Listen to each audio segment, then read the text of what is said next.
Happy Monday, y'all. Welcome to Monday's Live. Helen for You Fit Studio. I'm all up and I'm going to try and bring this spirit chilly. I'm regretting just wearing my t-shirt today. Kate! Boom! I even used the right arm this time, Kate. Boom! Been making myself useful today. Someone had to make an anniversary card. Wouldn't say why. Oh dear. Been one of those days, Kate. Stop. Having a great weekend. I can't believe yesterday, it was like literally, I went out for a picnic yesterday, spent most of the time chewing on the picnic rug because it was blowing in my face.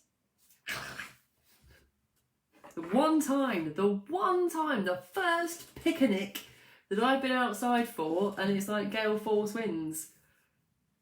It wasn't a pleasant experience. It wasn't as relaxing as I hoped it would be. Hey Heather, I was just saying I spent yesterday chewing on a picnic blanket because I went for a picnic. My first picnic fail. Did you go for a picnic as well? Okay, it was a nightmare. Absolute nightmare. It blew so hard, it actually blew into my food. And then the food just got all over the blanket, and I was on and the person on the other blanket's got OCD. I could see him twitching, looking at all this. As a main event yesterday of the actual social distancing was watching somebody unravel internally because my picnic blanket was all up in my face and in my food, and then just when I put it back down, it was just covered in food. I could see him. This is what happens when you try and have a picnic in gale force wind. It's a fail. Right. Oh, Kate's been a good girl. I don't trust you, Kate. Hey, pretty. Hey, Desmond. Hey, Pooja. Pidel. You've been a good girl, Kate. It's good to make up to balance out the rest of the last 48 hours. Gotcha. Still, you see, got my hair up. Right, today's live / pod of the cast. What does your language say about you? Now, I'm aware that some of this might be giving away some little coaching tips and tricks, right? So this is giving away, pardon me, this is giving away some of the little shenanigans, I'm going to call them. The little things that I listen out for as a coach in terms of people's language and when they're talking about stuff, because the first person and this is interesting, right? I'll get onto this in a bit. To be fair, when I first started many moons ago in business coaching, many moons, so many moons I may not count them. God, what was the first thing I got taught? Cripes, many things. One of the first, because I think there's a lot other than body language, is to listen to more the words and the sentences. Which and the second thing was always start to use your own coaching on yourself.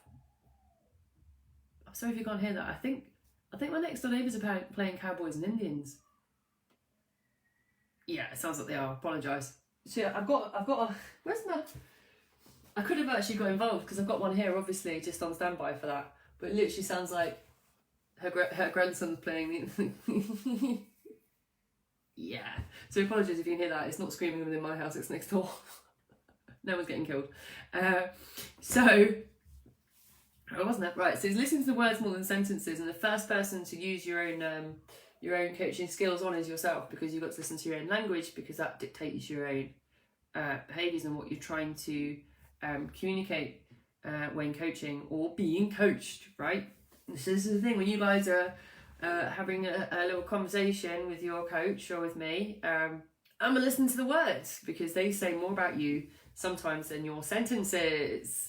So what do I mean by that? Well, I heard, I was listening to something over the weekend, actually, and it was placed by a very, very established coach Mr. Robbins, Tony Robbins, and he was talking about how you become your words. So my first point number one, you become your words, right? So what do I mean by that? So if I become my words, and I've talked about this before, we know people, if I become my words, I'm going to use words that will attach to my identity. And by that I mean, or in personality to some degree, if I'm using negative words consistently about myself and about my, oh, I'm always failing, oh, I can't do it, yeah, I'm just not good enough, in sentences, over time you become your words. Your behaviours, right, will be dictated by your words. And why? Because I talked about this before, it links in a lot of stuff, and Mr. Robbins referenced her as well. Your emotions are dictated by certain thought processes, and that goes for the words that you say as well. So whether you say it to yourself or to other people, the words which you choose will, for yourself, will also create emotions within yourself. Your emotions, as we know from previous, will then dictate your behaviours. So therefore, you become your words. So the more you start to believe your own words, your own hype, whatever you want to phrase it, you become it, because that's how you behave in your actions. That's how you have you ever heard it? Oh, what's the phrase? What's that saying, you're going to fail and failing? Well, you know what, you've told yourself you will. So you've gone into it with a mind frame and a behaviour as if you already told yourself, your words have told yourself that you will fail, and therefore it happens. So you do become your words, right? That's the thing to be aware of. Now, what else gives away your words and who you're becoming? This one. Now I'm going to go through examples of some words now, and what they communicate without you actually knowing. Or I could go for a double whammy, but I'm not. I'm going to go for... I really enjoyed the Met class, but I like strength. So I really enjoyed the Met class, but I enjoy strength. What does but say? Does anybody watching this? Okay, it's a good one for you. What does anybody know what placing the word but means? But I feel like it's Sarah, but not in Sarah's case, because Sarah's not watching, she's doing the class. Sarah's okay. But when you make a statement, you follow it with the word but, and then a second statement, what does anybody think it means? Let's play something called music. Coachella. Feel free to get involved.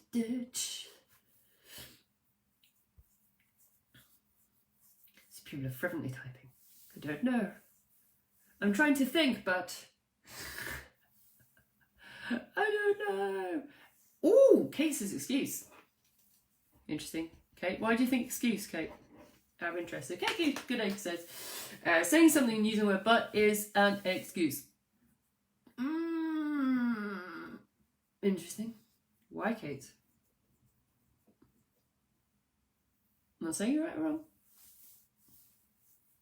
It's an interesting song. Could work. Anymore for anymore. Okay.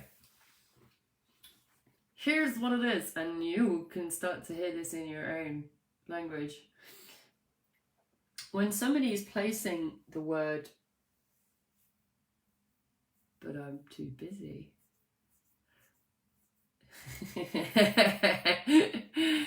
Okay, I'll take that one. Okay, so generally speaking, if somebody is making a statement and follows it by but, they don't really mean the statement at all.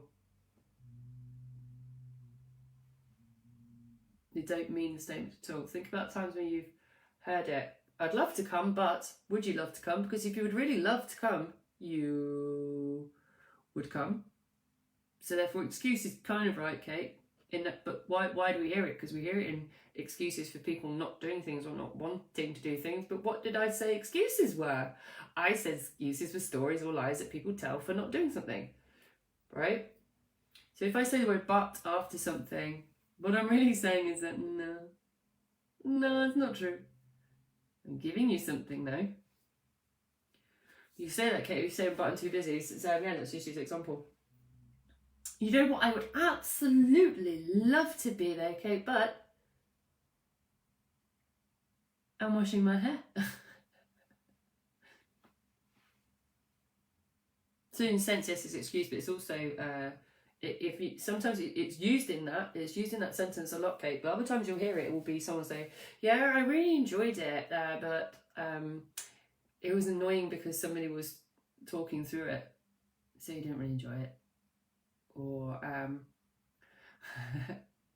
really enjoyed your lives, Helen, but it's okay.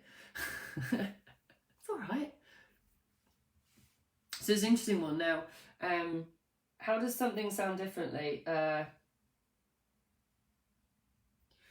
Let's see, what else would you exchange it for? Because there is words you can exchange it for, and I don't know if everyone's going to know this one. Heather, you might know this. Heather. Okay, this would be good for your course, this one, where you exchange words that might mean something else. And this is where it gets interesting, right? So there's two things you can do if you're aware of your language about inserting the word but in between, right? One is to pause and say nothing.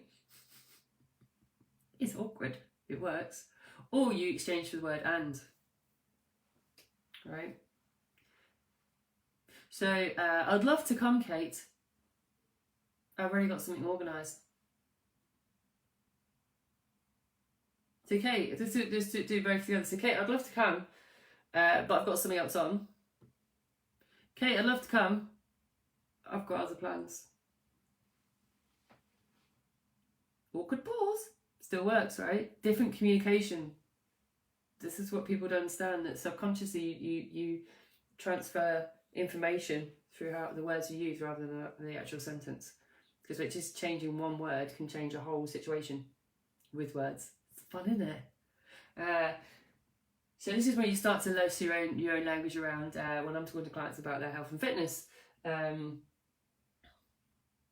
exchanging words. Because if it's like saying, I did really well, but ooh. Again, let's go back to the first point, you become your words. So if I find somebody who is negative on themselves or hypercritical or looking for perfection, I'm going to say things to a coach, or I'm going to hear things from one of my clients who says, you know what, Helen, I did really well last week. I lost 2 pounds, but... And I'm like, what? But what? You just gave yourself a compliment and immediately cancelled it out. You went, oh, really, really good job, but... We all do it. This is what's interesting, right? I've used some examples, but the best ones are when we say it to ourselves. Oh, I did really well, Helen. Yeah, I trained 4 times a week last week. I didn't drink any alcohol. I had 1 glass at the weekend, and I lost 3 pounds. But I know I could do better. Ooh, okay, let's use the and word. Helen. Yeah, I did really well. I lost 3 pounds. I trained 4 times. And I still know I can do a little bit more. Ooh. Do I sound like I'm being negative on myself right now when I say and? Although I'm still being hypercritical and quite a lot of pressure on myself, to be honest. But language, but see, I'll do it. When I do it though, I notice. When I say it, if I put but into a sentence, I notice now. Oh God, it sends me mad. Right, it's just part of awareness thing. Safi, I hope you're still watching on here, because Safi needs to watch this one. Because this is the thing. Let me do that again so you can hear it, right? Oh, Helen, I lost 3 pounds last week and trained 4 times, but I know I can do better. Helen, I lost 3 pounds last week. I trained 4 times, and I know I can do more. Oh. You become your words, remember? So your words and the way you speak to yourself and to others is who you become as a person. So if I'm going to be hypercritical about myself and really down on myself, that's what I'm going to do. And yet, you can hear it. I can hear it I hope you can hear it. This is where consciousness becomes, right? Because you start to listen to it. let's go with some that if you've got anybody on here who's been on a challenge, you will know this one. Like Jazz Lad will feel this one to her very core of existence. This one. I'll try and do that for you. Ooh. Try. I haul out this guy every time. For people listening, like, what's she doing? I'm holding up my little baby Yoda. There is no try, only do. Yoda's nodding. Making Yoda nod, to be fair, although that is very true. Okay, there is no try, only do. Sound quite forceful, don't I? And that is correct. See? Conscious of it. So if I say the word try, it's like saying I'm going to try and train. I hear it all the time. Helen, I'm going to try and train this week. Are you going to try? Are you going to do it? Because Yoda's told me, what is that, Yoda? Yoda says, again, there is no try, only do. Like he's saying no. Yes, say yes. Yes, say yes. Yes, say yes. Right? So what's the language turnaround? I will train 3 times this week, Helen. Okay, now remember, you become your words. So it doesn't matter if you say it to yourself or to your coach. Your behaviour is dictated by words, whether you like it or not. So it's like me saying, I'm going to try with the lottery. I mean, I'm not buying a ticket. But I will try, but I will try. See? Double whammy. Alright? So again, then that's one of the biggest challenges. If you've ever done an actual 4 or 6 week challenge with this at UFIT Studio, you'll know that we're on it like try. What will you try and do? Or will you do it? Because we want to see you do it. You have to tell yourself you're doing it with your words. Again, your words dictate your behaviours. Because I sound a lot more... How genuine I felt. I'm winning the lottery this week. I'm going to try with the lottery. Yeah. I know which one I'm more convinced by. Probably neither, to be fair. Pause. And yet, and that's the truth, but you can take that as an example of it, and it still works. So if I'm going to say I will be my target weight, or I'm going to try and be my target weight by end of year, what sounds the most convincing to yourself or to anybody else? If you're saying it to anyone, your coach or your whoever, what sounds more affirming? I know which one does. Let's go for a double on this one and see how you feel if you hear this. Kate, take note on this one. You will love this. So I'm going to put a couple in there. In a work basis. Let's use it in a work basis, because you've probably heard this when someone gives feedback. I really loved that presentation, but what I think you should do is, I really love that presentation, but what I think you should do is, now what's anybody's thoughts and feelings on that if you have that lots of feedback? I've been there. I've been on the receiving end, and I have probably at some point inadvertently given feedback in that way.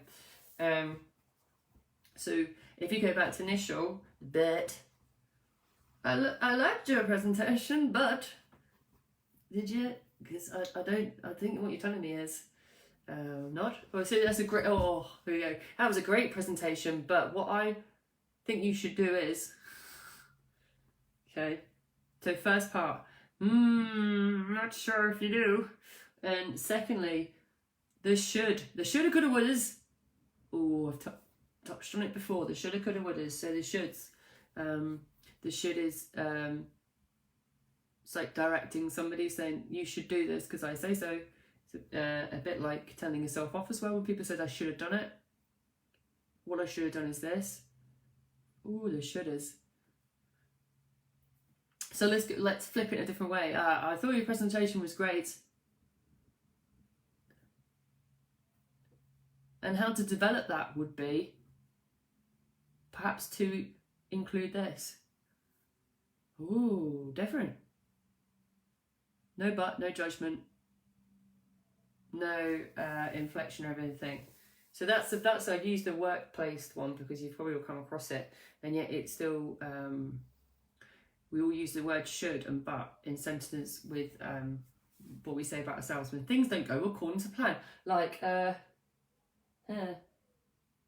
was meant to do a workout at home, but I was just too tired. Should have done it. Should do it tomorrow. Ooh, double shouldas. Ooh, off the cuff that one. So imagine how you turn it round. I didn't do the Met class. Something was more important at the time. I will do it tomorrow.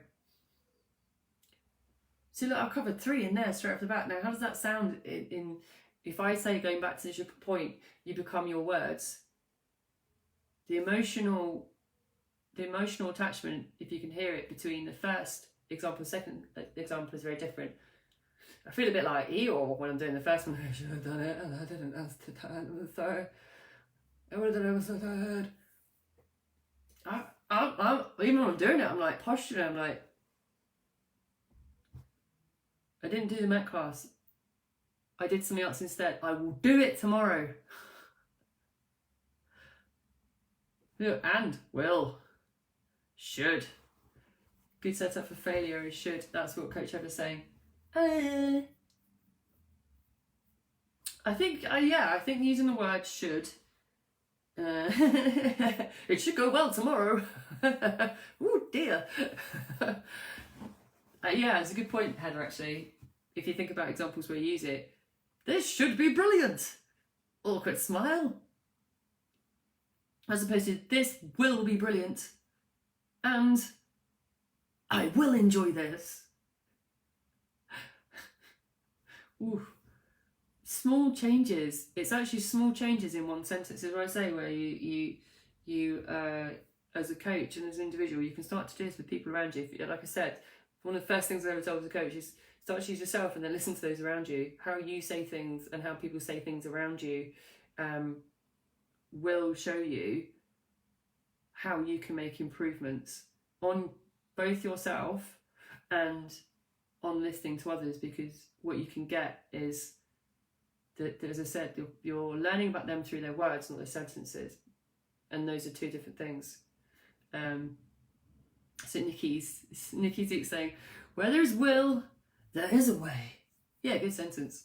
Why would you have to change it with different words? Where there is a will, there should be a way. What does that sound like? That sounds very unconvincing, right? If I'm becoming my words, very unconvincing. Oh, let's do another one. Yeah, I'm over a lot. Oh, who likes this one? It would be nice if I was a size 10. It would be nice if I could do 3 Met classes.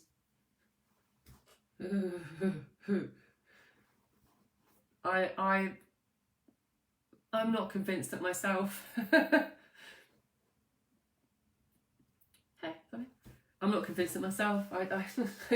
No. I'm saying it, I don't believe myself in the slightest. Or Helen, I need to do 3 Met classes next week. I will be doing 3 Met classes next week. Nice is, but in goal orientated as well. If someone uses the word, it would be nice to be. I'm going to challenge that goal straight off the bat. And you can do this with people around you as well. We're not hardcore. And just an out of interest questions. Out of interest, why is it nice to be a size 10 using their language, right? Because I would say, if a person says to me, I need to be a size 10, Helen, I want it. I mean, I'm convinced. I sense my own goal right now. I think it's going to happen. I believe my own hype. I believe my own language. Nice. On my list, my face. Nice. Is it nice? Or is it a need? Is it a want? Is it a passion? Is it a drive? It would be great. Great, Helen. It'd be amazing to be a size 10. Oh, okay. Why would it be great and amazing?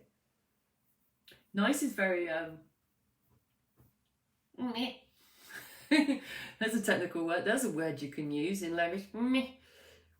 It's what it sounds like though. It's not very convincing. It's a very unconvincing terminology. And here's another way of looking at language as well, which I quite like. If you want to know what language says about you, and I've used this recently with a couple of clients. It's come out language a lot recently. It's about turning the language around, yes, but also turning language around in the sentence. So it's called towards away from language, which is mentioned in this book here, which is words that change minds, mastering the language of influence. I'm not on commission. It's just I'm going to reference where it comes from. So this is coming out of this all on my Todd because I'm not. Towards and away. An example of that is where it's where someone says I am tired, Helen. I am tired. It'd be nice to have energy. Ooh, tie some more in there. So if you become your words, what are you when you using language and sentences in that way? You are tired. Okay, so if flipping it would be, if you say will or want for some situations, I need to find some energy. Now the outcome of how somebody feels physically or emotionally is not any different, right? I am tired. Need to find some energy because I'm not feeling like I have a lot. 2 different language approaches for the same sense of state because my language, as I said at the top, has dictated my emotion and my behaviours, right? I've become my words. Interesting, isn't it? Could do a sort of, I mean, probably about another 30 words that, but I don't want to give away all the secrets. Can't do all of it. I mean, I've got some humdingers that most of you have probably said at some point, but that's just for me. I will leave you with how to work on this though, because I've given you some little tips and tricks here. No. Oh God, okay, we're about to have a catastrophe. Right, let's all shift. Bear with.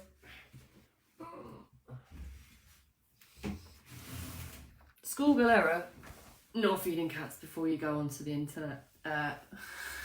We've had all 3 at this point. Okay, here's an exercise we're going to do. I've seen this a couple of times, and it's just to demonstrate something. So if you are watching, and actually if you're listening as well, you can do this. I'll explain this. So creating, basically what I want to do is create a fist and put inside each other, okay? So you're creating a fist inside the other hand, inside your open palm, and crossing your thumbs, right? Just when you sit there in that position. So maybe we'll do it a couple of times, just sit with a sit. Okay, now I want you to look down at your hands and notice which one is on top, which thumb is on top of the other when you're making your little ball of fist inside the other. So you're making a cup with one hand, ball with the other, thumbs on top of each other, and where do they sit? So my thumb, it's probably going to be back to front on this. Now, in real life, not fake life, it is in fact my right. It looks like my left in the camera, but my right thumb is on top of my left thumb. Now what I'd love you to do is to relax and now consciously put your hands back in the same position and place your thumbs the other way around. How does that feel? Feels really uncomfortable, doesn't it? It doesn't feel natural. It doesn't feel like it belongs in that position. It feels, now take them back and go halfway before, you're like, oh, that's nice. Oh, I like this, right? Just have a play with it and see how it feels. Now that in a very quick demonstration is how all change feels. All change, super uncomfortable, right? We want to stay where we were. We want the thumb to be back where it was over the way, right? Same way as it was the first time round. We want to stay comfortable. But guess what? Any change is uncomfortable, and so is language. Like, this is one of the most uncomfortable things to become aware of, because it actually dictates so much of someone's journey. When I can, as a coach, I may not ever call this out right early on. I might hear someone's language, know where they're at, without them having to tell me, because I can hear the language, and see that change throughout the time they've worked with us. Slowly, slowly, slowly, slowly, slowly. Because I know what they're doing, and more often than not is putting themselves in that uncomfortable position and listening to the things they're telling themselves as we slowly work on them. This is a crash course, by the way, but for some clients they'll go through 18 months to 2 years, even 3 years sometimes actually, becoming aware of their own language and understanding what they're doing. So when you listen to your own language, this might be a little bit of homework for the next couple of days. When you're listening to your own language, and if you're saying the words I've talked about, it's going to feel uncomfortable. You're going to feel comfortable because you're going to remember listening or watching this and going, oh, yeah, I remember what I said about that, and I'm saying it to myself. Or I've just said it to my mouth. Woof. Uncomfortable. Now you've got a choice. You can put your thumb back in the same position and go, oh, no, I'm going to address that. I'm going to stay back in my comfortable position and not think about my language. Or I'm actually going to say it again either to myself or to my significant other and think about the things that you've listened to today, because they will ultimately dictate, again, who you become. Your words are who you become because they dictate your thoughts, your emotions, and then your behaviours. So all of this very subtle repeat behaviour in terms of your words and language will change who you become, principally, all right? And it seems so minor, and yet if you see my physical response to saying some sentences in a particular format, even though I'm communicating the same piece of information and changing some stuff around, it becomes a different level of communication. Remember, you say this to yourself every single day. The stuff I've said today isn't stuff that is like bizarro. It's the stuff we've said to each other for day on day, week on week, month on month, year on year in some cases, right? So there's all things we're used to saying to ourselves, and yet it doesn't have to be how it is, because remember, a lot of you have come to us looking for progress and looking on how to change things. So it was like this, she knows so much and now I don't know what she knows about my language so much. I feel like Heather's brain is like ticking overtime. I feel like Yoda, can you hear Heather's brain ticking over? Oh, I can hear it. I was like, I desperately trying to comment, but I can't type enough in quickly enough. It's a good one though, and this is where it becomes really, when you start to really think about the language you hit, and listen to others as well. If you're not ready to listen to your own, have a listen. Just listen to the words. They can phase out a little bit, like don't make it too obvious. So if you've got a coaching session with me, sometimes I'm not even seeing this. That's me listening to your words, by the way, not. But listen to other people, right? Listen to what they're saying to you. Heather's like, Heather's brain is ticking over like a ticking time bomb.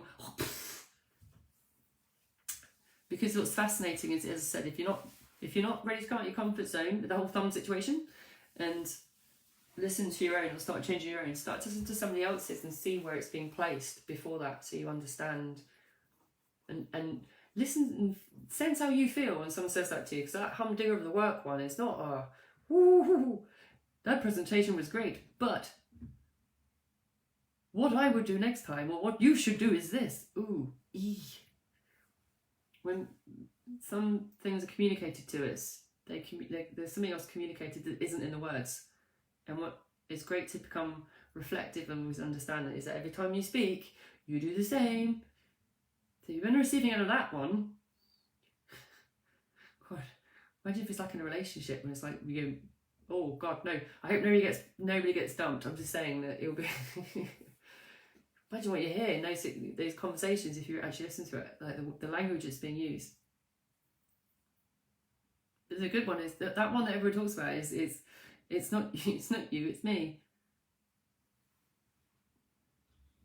What would it be like if you changed the language around it?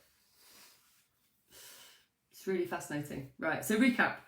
So I said initially, and I'll stand by it, in my humble opinion, which is generally correct. Tell Sam that if you speak to him. You become your words, right? So you become your words. So the words that you use dictate your emotion and therefore your behaviours. You become your words. So if you are telling yourself negative phrases like I can't do it, I'm not good enough, I will fail, I am failing, I don't deserve it, I'm being all of that, okay? If you're saying it to yourself privately or you're using it in words externally, you become that because you attach your emotion to it and it then dictates your behaviours. And how, see, and straight in. And how do you start becoming aware of it? Is starting to become aware of the words rather than the sentences, because that's what I'm listening for. Secret coach tip. Small part of secret, there's quite a lot more. So if you find yourself with a big butt, this is what you need, Sarah. Big butt. My butt, Helen, hurts. If you are inserting a big but into a sentence, you are firstly overruling the first statement you make and then giving it something else. So I use the example in the health fitness. I lost 3 pounds this week, I trained 3 times and my feel was great, but overruling it as a success. Subtext. I can do better. Ooh. I feel for that client, there's quite a lot of pressure on themselves. As opposed to either using a painful gap, because it is that when you start to use that one, when I talked about that exercise, that is a painful gap. So, I lost 3 pounds this week, I trained 4 times and my field was great. I can do more this week. Whew. Painful works, or and I could do more. I mean, I still tell them to chill the boots, and I don't really get a result saying that this is what happens when people are hypercritical on themselves, because I'll insert a big but. I should have gone walking, Helen, but ooh, big but. So avoid the buts. It's a long-running joke, isn't it? Remove the buts, replace with painful silence or and see how that runs. Tell you now, you get a different outcome either with yourself or with the person you're talking to as well. The tries and the will rolled out Yoda. Still convinced Yoda is correct. There is no try, there is only do or do not. There is no try, right? I'm not even going to do the voice. Heather's like, go do the voice. No, Heather, I'm not doing the voice. So try and will. Should, I use that in an example. Shoulda, coulda, woulda. Should have done it. Ooh, the telly-offy. This one is, as Heather's put it, how do you put it?